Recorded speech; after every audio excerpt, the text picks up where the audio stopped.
பால், choco chips, ஏலக்காய் பொடி, உப்பு. சத்து மாவு குக்கிங்கிறப்போ அதோட ஹெல்த் பெனிஃபிட் உங்களுக்கே தெரிஞ்சிருக்கும். இதில் எல்லா விதமான மில்லட்ஸ் இருக்குது, எல்லா விதமான நட்ஸ் இருக்குது. பீனட்டு, தெனை, வரகு, உளுந்தம்பருப்பு, அரிசி, இந்த மாதிரி மில்லட்ஸோடு சேர்ந்து மிக்ஸான ஒரு மாவு இது. இதில் வந்து சத்துக்கானது மட்டுமே சேர்த்துருக்கிறதுனால இது சத்து மாவுன்னு சொல்கிறோம். இது வந்து வீட்டில் ரெடி பண்ணது. இப்போ மெல்டட் பட்டர் எடுத்து வச்சுருக்கிறேன். இது கூட நம்ம வந்து ஒன்றா மிக்ஸ் பண்ணிவிட்டு எப்படி அந்த டெக்ஸ்சர் கொண்டு வரணும்னு சொல்கிறேன். பட்டரில் வந்து சுகரை மிக்ஸ் பண்ணிக்கணும். இதை நார்மலாக இப்படி மிக்ஸ் பண்ணிவிட்டு கொஞ்சம் ஃபாஸ்ட்டாக இப்படி மூவ் பண்ணிகிட்டே இருந்தீங்கன்னா அது கொஞ்சம் கலர் சேஞ்ச் ஆகி, இப்போ பாருங்கள் கொஞ்சம் நுரைச்சிட்டு அந்த கலர் வந்து கொஞ்சம் லைட் ஆகி ஒரு மாதிரி மிக்ஸ் ஆகி வருது பாருங்கள். இப்போ இதில் வந்து ஏலக்காய் பொடி அப்படி சேர்த்துக்கோங்க. சால்ட் வந்து ஒரு பிஞ்சு சேர்த்தா போதும். அந்த சால்ட் எதுக்கு ஒரு பிஞ்சு சேர்க்குறோன்னா அது அந்த ஸ்வீட்னஸை வந்து என்ஹான்ஸ் பண்ணுறதுக்கு, பேலன்ஸ் பண்ணுறதுக்காக மட்டும்தான். அதுக்கப்புறம் இந்த சத்து மாவை ஆட் பண்ணிக்கோங்க.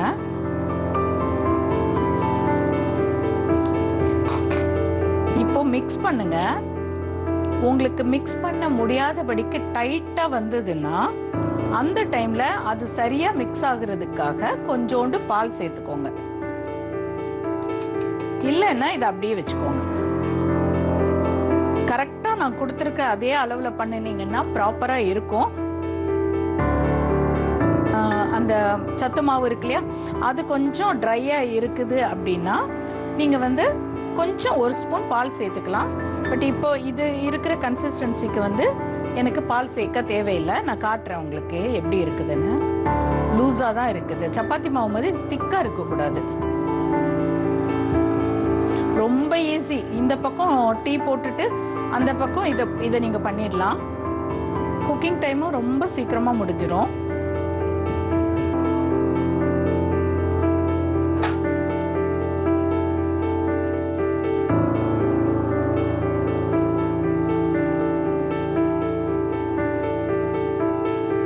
இது எல்லாம் இப்படி ரோல் பண்ணால் இப்படி ரோல் ஆகி நிற்கணும். இப்படி உருட்டுனா உதிராமல் நிற்கணும். அதுதான் கரெக்ட் கன்சிஸ்டன்சி. அப்படி உங்களுக்கு உதிர்ந்ததுன்னா அந்த டைமில் வந்து கொஞ்சம் மில்க் ஆட் பண்ணிக்கோங்க. இல்லைன்னா உதிராம இருக்கிற வரைக்கும் ஓகே. இப்போ இந்த குவான்டிட்டியில் நீங்கள் வந்து 6லேருந்து 7 குக்கி வர மாதிரி செஞ்சுக்கலாம். அது எப்படி பிரிக்கணும்னு நான் சொல்கிறேன் உங்களுக்கு.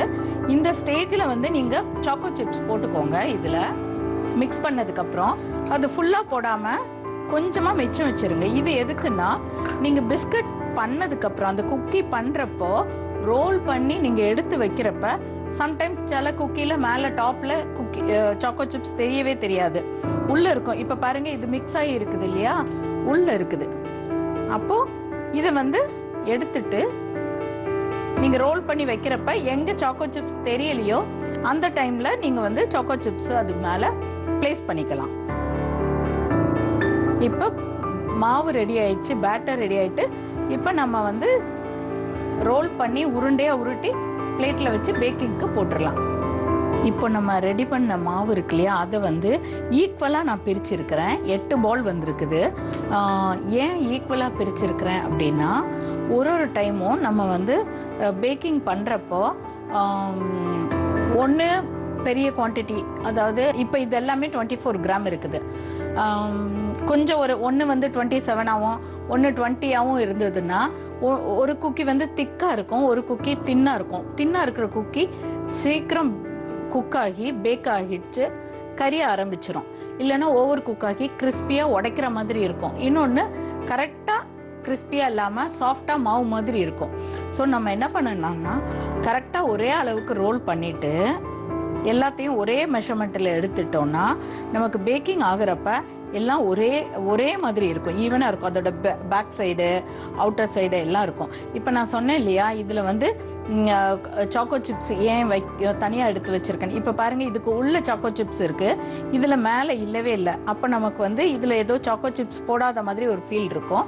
ஸோ அதுக்காக தான் இதை எடுத்து வச்சுருக்கேன். இது மேலே வச்சுக்கலாம் நம்ம. இப்போ அடுத்தது ரோல் பண்ணுறேன். இப்போ இந்த மாதிரி ரோல் பண்ணி எடுத்து வைக்கிறோம். இன்னும் ஒன்று ரோல் பண்ணி காட்டுறேன்.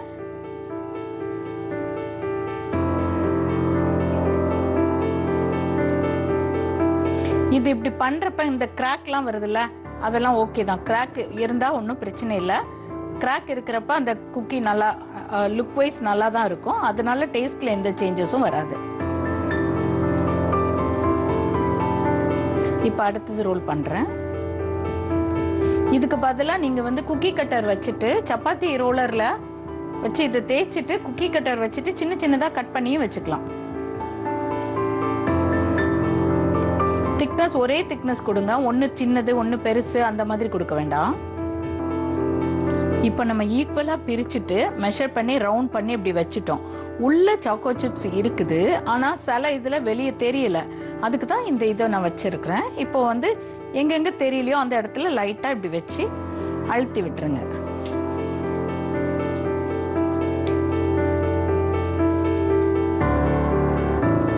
இப்போ வெளியே தெரியாததுக்கெல்லாம் இப்போ சாக்கோ சிப்ஸ் தெரியற இவ மேலே டாப்பில் வச்சிருக்கிறதுனால கிளியராக அதில் இருக்கிறது தெரியும். பேக் ஆகி வர்றப்போ இது ரொம்ப நல்லா இருக்கும். ஏன்னா இது கொஞ்சம் மெல்டடாக இருக்கும். அது வந்து பேக் ஆகி வர்றப்போ பார்க்குறதுக்கும் நல்லா இருக்கும், சாப்பிட்றதுக்கும். குழந்தைங்களுக்கு சாக்கோ சிப்ஸ் இருந்தால் மட்டும்தான் சாப்பிடுவாங்க சில குழந்தைங்க. அவங்களுக்கு இது ரொம்ப ரொம்ப இஷ்டமான ஒரு இன்க்ரீடியன்ட். ஓகே, இப்போ நான் வச்சுட்டேன். இப்போ இந்த மாதிரி இது வந்திருக்கு. இதை இப்போ நான் பேக்கிங்க்கு உள்ளே போடுறேன்.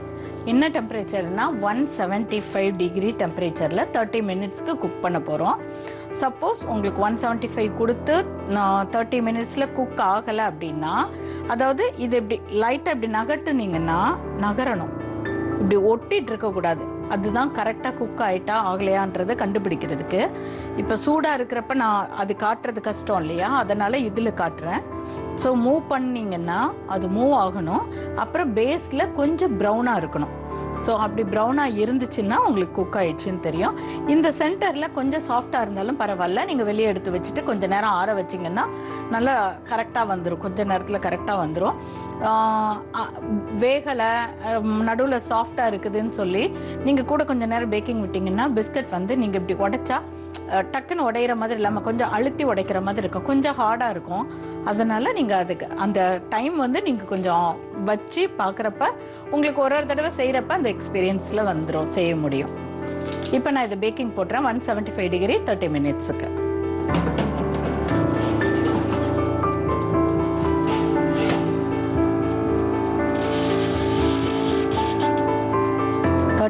பேக்கிங் போட்டிருக்கிறேன். இப்போ இது பேக் ஆன உடனே திருப்பி எடுத்து காட்டுறேன் உங்களுக்கு.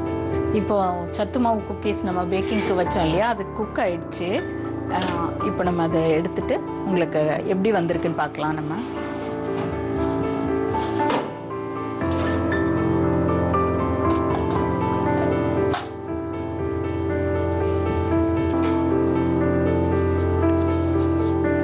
இது வந்து இந்த பேப்பர்லேருந்து மூவ் ஆகுது. இப்போ பாருங்கள், இது மூவ் ஆகுது, இது மூவ் ஆகுது.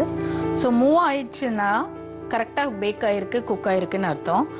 இதோட சென்டர் போர்ஷன் வந்து சாஃப்டாக இருக்கா ஹார்டாக இருக்கான்னு பார்த்துக்கோங்க. ஹார்டாக இருக்குது. அடியில் பேஸில் வந்து இந்த ஒரு ப்ரௌன் மாதிரி இருக்கணும். ஸோ இது வந்து கரெக்டாக இப்போ பேக் ஆகிருக்குது. இதை நான் கிராக் பண்ணி காட்டுறேன்.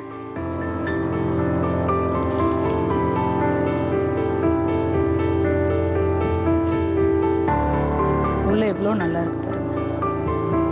இது வந்து கரெக்டாக குக் ஆயிருக்கிறதுனால இந்த டெக்ஸ்சர்ல இருக்குது.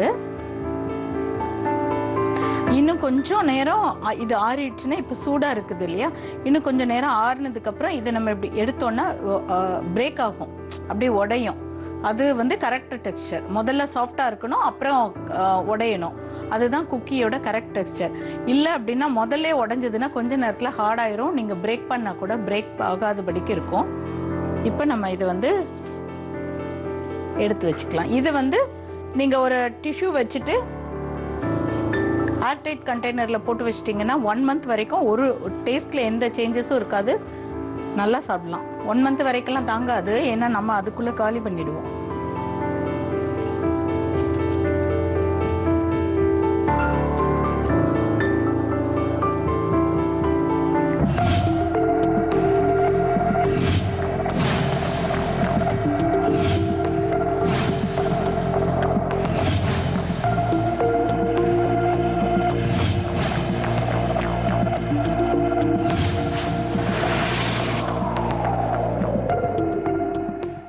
நம்ம சத்து மாவு குக்கீஸ் முடிச்சிட்டோம். அதுக்கடுத்து பிஸ்தா கேக் பண்ண போகிறோம்.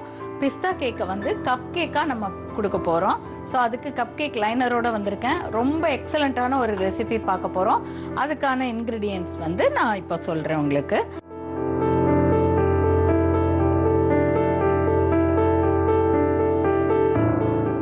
மைதா, சுகர், கர்ட் கொஞ்சம் எடுத்துருக்கிறேன். இது வந்து எண்ணெய், உப்பு, பிஸ்தாக்கான எசன்ஸ், பிஸ்தாக்கான லைட் கிரீன் கலர், கொஞ்சம் பேக்கிங் பவுடர், பேக்கிங் சோடா எடுத்துருக்குறோம்.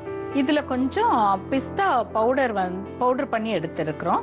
மில்க் வந்து 1 கப் அளவுக்கு மில்க் எடுத்துருக்குறோம். பிஸ்தா கப் கேக் பண்ணுறதுக்கு இந்த கப் கேக் லைனர்னு கடையில் அவைலபிளாக இருக்கும். இதுக்கு வந்து நம்ம பட்டர்லாம் தடவ வேண்டியதில்லை. ஸோ இப்போ குழந்தைங்க வந்து கேக் பண்ணனா கூட ஈஸியாக பண்ணிடலாம். இது ஒன்று எடுத்து இந்த மாதிரி கப் கேக்குக்கான டின் இது கப் கேக்குக்கான டின்னு. இது 6 பீஸ் வைக்கிற மாதிரி இருக்குது, 8 பீஸ் வைக்கிற மாதிரி இருக்குது, 9 பீசஸ் வைக்கிற மாதிரி இருக்குது. அப்படி வைக்கலாம். இதுக்கு வந்து நம்ம ஃபில் பண்ணுறப்ப, மாவு ரெடி பண்ணி ஃபில் பண்ணுறப்ப ஃபுல்லாக ஃபில் பண்ணக்கூடாது. ஹாஃபுக்கு கொஞ்சம் கூட வரைக்கும் ஃபில் பண்ணலாம். இது எப்போ வாங்கி வச்சாலும் இந்த மாதிரி ஒரு பாக்ஸில் தான் வரும். அப்படி இல்லாமல் தனியாக வந்தாலும் இந்த மாதிரி பாக்ஸுக்குள்ளே வச்சுக்கோங்க. அப்போ தான் இது விரிஞ்சு போகாமல் இருக்கும். இல்லைன்னா இது என்ன ஆயிரும்னா, இப்படி எடுத்துட்டு இது இப்படி விரிஞ்சிரும். இப்படி விரிஞ்சிடுச்சுன்னா உங்களுக்கு கப் கேக் வந்து ஷேப்பில் கிடைக்காது. ஸோ அந்த பாக்ஸுக்குள்ளே இப்போ பாருங்கள், இது ஓப்பன் ஆகிடுச்சு, இந்த மாதிரி ஆயிரும். ஸோ இது வந்து இந்த ஷேப்புக்கும் இந்த ஷேப்புக்கும் இப்போ வித்தியாசம் இருக்குது பாருங்கள். அப்போ அதுக்கு தான் இது வந்து இந்த மாதிரி பாக்ஸுக்குள்ளே வச்சுக்கோங்க. அப்போ அது நீங்கள் யூஸ் பண்ணி ஃபுல்லாக காலி பண்ணுற வரைக்கும் அது சேஃபாக இருக்கும். இப்போ நான் வந்து பிஸ்தா கப் கேக் எப்படி பண்ணுறதுன்றதை உங்களுக்கு காட்டுறேன். இப்போ இந்த பிஸ்தா கேக் பண்ணுறதுக்கு முதல்ல வந்து ஆயில் பவுலில் போட்டுக்கோங்க. அதுக்கு அடுத்து சுகர், இந்த ரெண்டையும் நல்லா மிக்ஸ் பண்ணுங்க.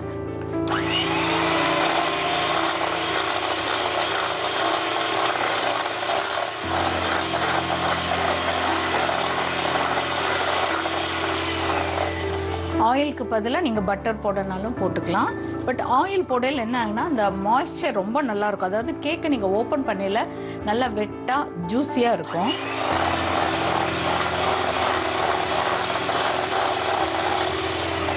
அதுலேயும் ரொம்ப முக்கியமானது ஆயில் வந்து வாசனை உள்ள ஆயில் எதுவும் யூஸ் பண்ணக்கூடாது. நம்ம இப்போ peanut oil, ground nut oil இருக்கு இல்லையா, கடலெண்ணெய் யூஸ் பண்ணோன்னா கடலெண்ணெய் வாசனை வந்துடும். தேங்காய் எண்ணெய் யூஸ் பண்ணால் தேங்காய் எண்ணெய் வாசனை வந்துடும். நல்லெண்ணெய் யூஸ் பண்ணால் எள்ளு வாசனை வந்துடும். இப்போ வந்து நான் யூஸ் பண்ணியிருக்க வந்து சன்ஃப்ளவர் ஆயில், அதில் வந்து ரொம்ப வாசனை வராது. ஸோ வாசனை இல்லாத ஆயில் எதுனாலும் யூஸ் பண்ணிக்கோங்க.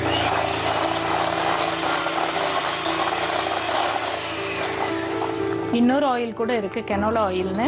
அதுலேயே வாசனை இருக்காது, ஆனால் அது வந்து ரொம்ப காஸ்ட்லியாக இருக்குது. 1 லிட்டர் 900 ருபீஸ் இருக்குது. ஸோ அது வேணும்னாலும் நீங்கள் அதுவும் வாங்கி யூஸ் பண்ணிக்கலாம். இப்போது பட்டருக்கு பதிலாக ஆயில் போட்டிருக்கோம். ஆயில் அண்ட் சுகர் மிக்ஸ் பண்ணியாச்சு. இதுக்கு அடுத்து நான் வந்து தயிர் ஆட் பண்ண போகிறேன். ஓகே, தயிர் ஆட் பண்ணிவிட்டு லைட்டாக மிக்ஸ் பண்ணுங்கள்.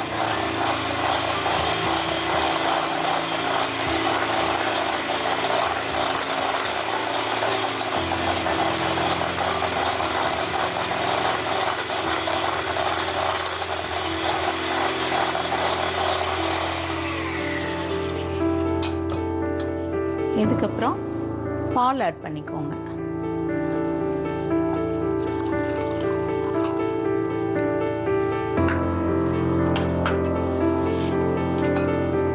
இது பீட் பண்ணுறப்போ ஸ்ட்ரைட்டாக வச்சுட்டு பீட் பண்ணுங்கள். கொஞ்சம் ஸ்லாண்ட் பண்ணிங்கன்னா இதெல்லாம் வெளியே வரும். ஸ்ட்ரைட்டாக வச்சிங்கன்னா வராது.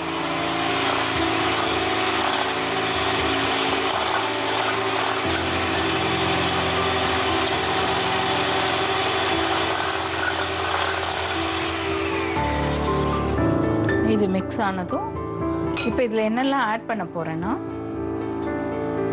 எசன்ஸு, பிஸ்தா கேக் பண்ணுறோம்ல, பிஸ்தா கேக்கோட எசன்ஸ்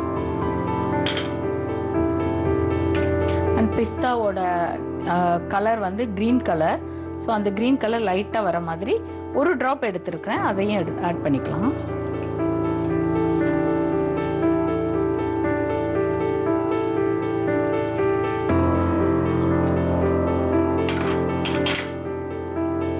ஒரு பிஞ்ச் சால்ட்டு,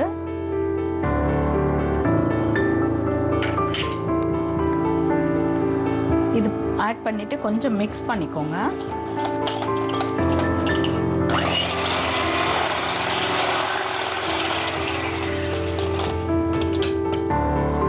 இப்போ பேக்கிங் பவுடர்,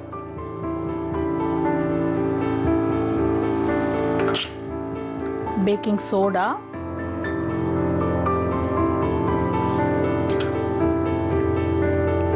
மைதா, இது எல்லாத்தையும் ஒண்ணா மிக்ஸ் பண்ணிட்டு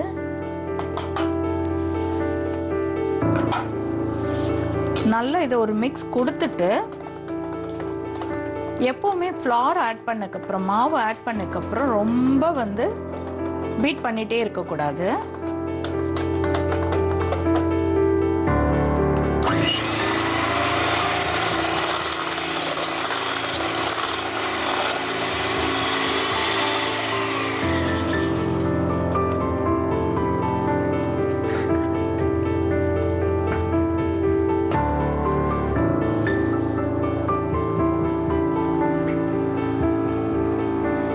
ரொம்ப பியூட்டிஃபுல்லாக இருக்குது இந்த கலர். இதில் ஏதாவது லம்ப்ஸ் இருந்ததுன்னா கூட, இப்போ பாருங்கள் கொஞ்சம் கெட்டி கெட்டியாக இருக்குது. இதில் பார்த்தீங்கன்னா தெரியும் கெட்டி கெட்டியாக இருக்குது. அதை வந்து இந்த ஸ்பேச்சுலா வச்சுட்டே மிக்ஸ் பண்ணி விடுங்க. இதுக்கப்புறம் ரொம்ப நம்ம இந்த பீட்டர் யூஸ் பண்ணி பீட் பண்ணக்கூடாது. அப்படி பண்ணணும்னா ஓவர் பீட் ஆயிரும்.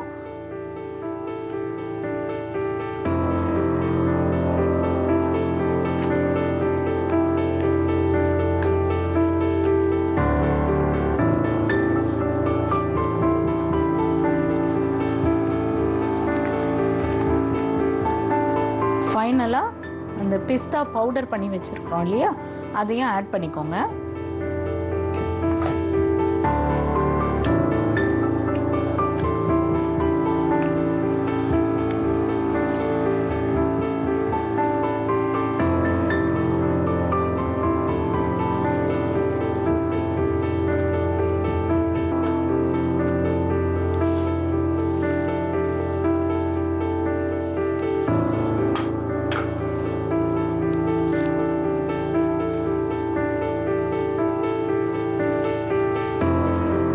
இது வந்து ஒரு பயங்கர ரிச்சான ஒரு கப் கேக்காக இருக்கும்.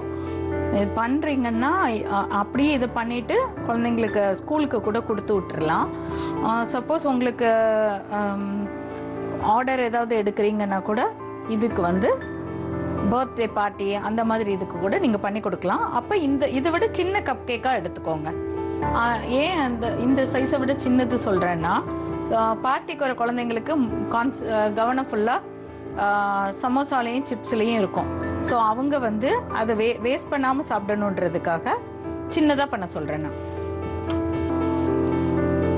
இப்போ இந்த கப் கேக்குக்கான பிஸ்தா கப் கேக்கான பேட்டர் ரெடி ஆகிட்டு, இதை வந்து நான் இப்போ இந்த கப் கேக் லைனரில் போட போகிறேன்.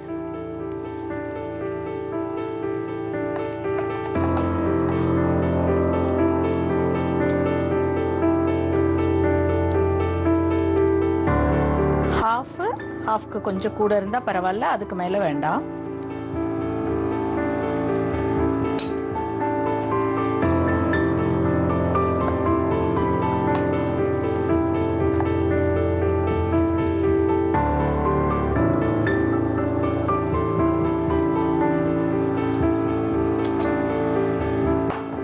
இதை வந்து பேக்கிங்க்கு போட்டுடலாம். பேக்கிங் டெம்பரேச்சர் வந்து 180 டிகிரி. இந்த மாதிரி லைட்டாக வெளியே இருக்கிறதெல்லாம் எடுத்துருங்க. ஏன்னா இது முதல்ல பேக் ஆயிடுச்சுன்னா பர்னிங் ஸ்மெல் வர ஆரம்பிச்சிரும். ஸோ இதெல்லாம் ரிமூவ் பண்ணிடுங்க.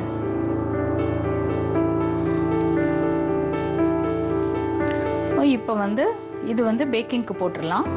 180 டிகிரி டெம்பரேச்சரில் 15 to 20 மினிட்ஸில் இது பேக் ஆகிடும். இப்போ நான் பேக் ஆனது உங்களுக்கு அதை காட்டுறேன். டெம்பரேச்சர் வந்து 20 மினிட்ஸ் வச்சுருக்கோம். டெம்பரேச்சர் 180.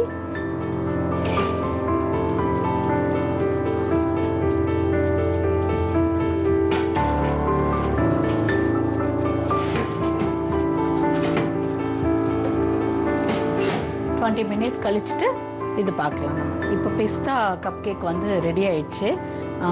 இது நம்ம குக் ஆயிடுச்சான்னு பார்க்கலாம்.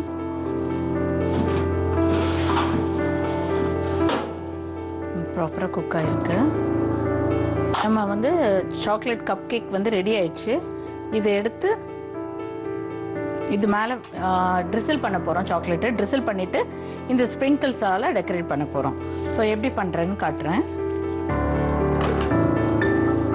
இந்த மாதிரி பைப்பிங் கோனில் போட்டு கட் பண்ணுறப்ப கீழே வச்சுக்கோங்க. ஏன்னா இப்படி வச்சுட்டு கட் பண்ணால் ஃபேன் போட்டிருந்தோம் ஏதாவதுன்னா இந்த பேப்பர் வந்து இங்கே எதுலையாவது தான் விழும்.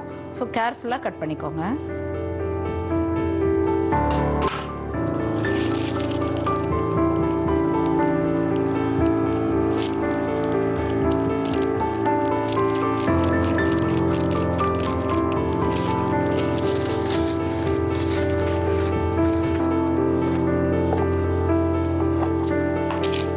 பிஸ்தா கேக்குக்கு எப்போவுமே ரோஸ் பெட்டல்ஸ் வந்து ரொம்ப நல்லா சூட் ஆகும்.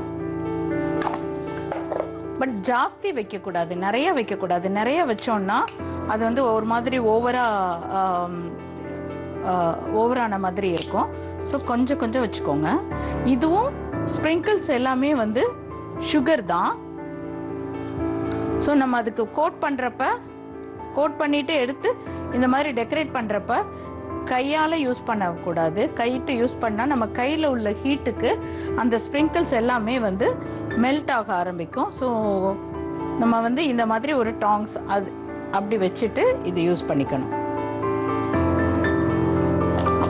அப்புறம் இதோட இன்னொரு ஹெல்ப் என்னென்னா எந்த இடத்துல பிளேஸ் பண்ணணுன்றதையும் பார்த்து கேர்ஃபுல்லாக வைக்கலாம். ஸோ இப்போ ஒன்று பண்ணியாச்சு. அது மாதிரி நான் எல்லாம் பண்ணிவிட்டு உங்களுக்கு காட்டுறேன். இப்போ இந்த கப் கேக்கோட சாக்லேட் ட்ரிசில் பண்ணிவிட்டு நம்ம டெக்கரேஷன் முடிச்சாச்சு. இது இன்னும் அழகாக பியூட்டிஃபுல்லாக டிஸ்பிளே பண்ணுறதுக்காக இப்படி வைக்கலாம்.